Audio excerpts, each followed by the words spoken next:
How's it going, baby? Hey, what's going on, guys? You know, I had so much fun doing the Creepshow Season 2 review, so I figured I'd work on the anime special as well. So let's talk about it.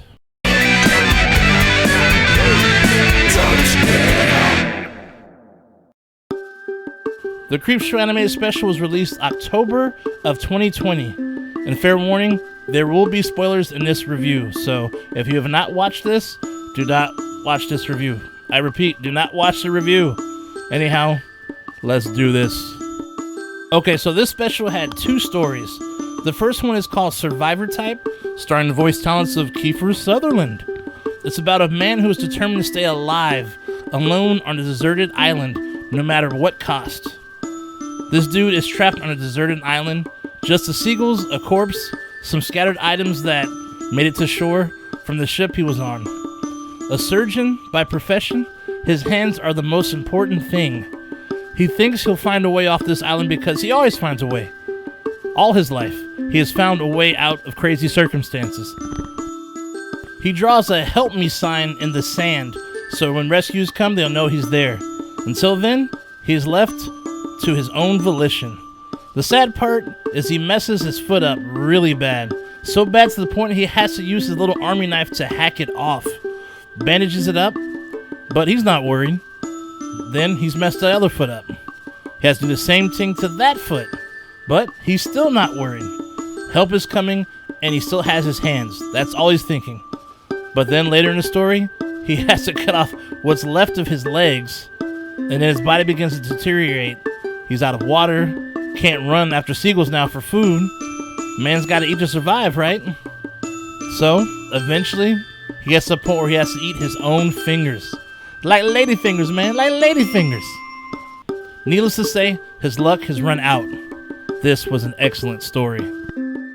We were told the story through Kiefer Sutherland's narrating, and also the visuals, albeit animated, looked great and put a nice detail in each scene.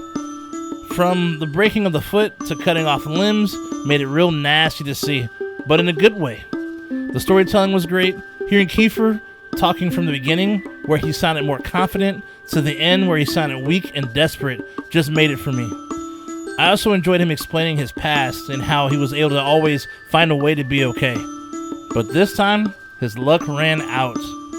I give this 5 out of 5 severed fingers. Enough said. You have to check this story out. I'm telling you right now, badass. Badass.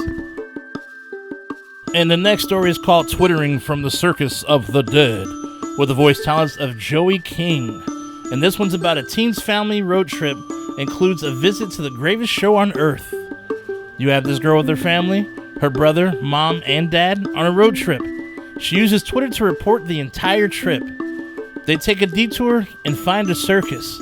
They decide to check it out, though it's in the middle of nowhere and seems pretty shady. I mean, even the dudes selling the tickets look nasty. Anyhow, they get inside, and once the show begins, this girl on stilts welcomes everyone as zombies surround her. Her family and the rest of the crowd are with it. A few tricks seem to be okay until a zombie is stuffed into a cannonball and shot in the crowd. Zombie guts all over the place and everyone. Then her brother decides to join the festivities, becomes a human pincushion where a zombie throws very sharp objects at him and finally gets him in the neck. Eventually, the party goes into the crowd and everyone's getting worked. Meanwhile, she's tweeting that this shit is real and needs help. She's getting subs by the minute as the killing ensues. By the end of it, the circus takes their show on the road with their new host, Joey King. Really good stuff. The moral of the story is you should cherish the times you have with your family because you never know when you'll lose them. This was another great story. Cool kills. The story was well told. Badass ending with the circus going on the road. It almost kind of gave it like it was going to be like a sequel coming or something. Joey's narration was as good as the first story and made this very entertaining. Now I know this is going to sound crazy, but today I'm giving out 2 5s. So this one gets 5 out of 5 as well. I just can't say anything bad about either of these 2 stories. They're just plain fun. That's all. I mean, seriously, you could tell when these were created, they had fun making these as well. Just pure entertainment for both of them. It would be awesome if Shudder were to make this an annual Halloween special. Something to look forward to on Shudder every Halloween, you know? How awesome would that be? Up next, I'll be reviewing the Christmas special of Creepshow, coming soon. This special is available on Shudder. Let me know in the comments if you have any movie or TV shows you'd like me to review in the comments down below. Leave a like, and if you enjoyed it, subscribe. Because here at the Don't Split Up channel, hell has never been so cool. Shay Nasty out. I'll see you soon. Would you steal a car? No. Would you steal a computer? No. Would you steal a purse? No. Would you steal a TV? No. Have you subscribed to the Don't Split Up channel yet? No. Viewing without subscribing is a dick move. Don't be a dick. Subscribe. Click and subscribe. It's free.